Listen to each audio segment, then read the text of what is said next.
Hey everybody, Jonathan Noble here. I just want to talk briefly about an article that I read in yesterday's Sunday New York Times in the Modern Love section. That's right, Modern Love. And it's filled with red flags. So without further ado, this is written by a young woman who ended up marrying a guy who got her pregnant, and she wasn't that enthusiastic about it.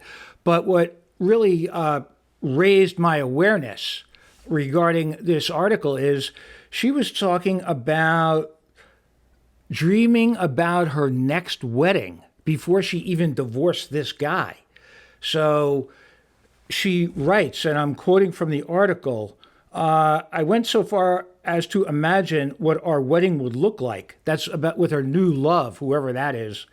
A classier affair, to be sure, than my first frugal effort.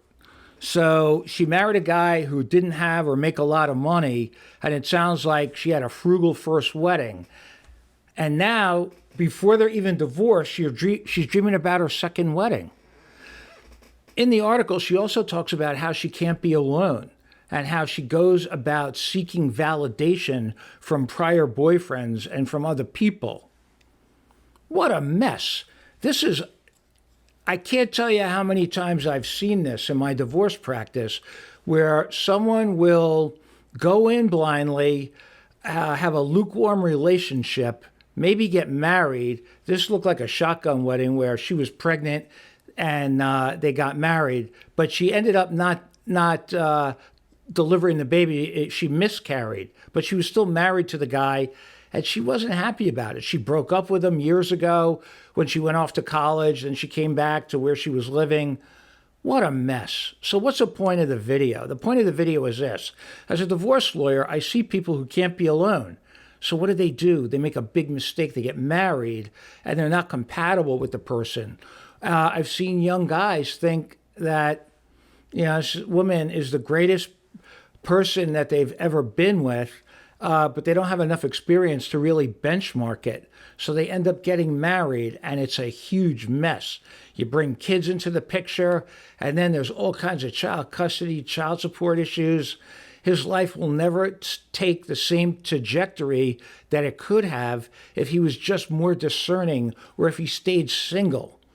You could still have great intimate relationships without bringing state law into your life through marriage and divorce laws. But this article, this woman is talking about things that I see every day and that you got to be aware of. If someone is not a hell yes toward you, or they show like a lukewarm spirit and, they're always benchmarking you against someone that you're not, do not marry.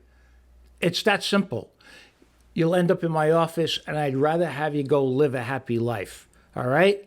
Go travel, go sailing, go do whatever makes you happy, but don't get married because you're going to end up like this poor guy that she's writing about who ended up marrying her, and she's already thinking about her next classy wedding before she's even divorced. Share this with somebody walking around blind who needs to see it. Red flags. Don't miss them.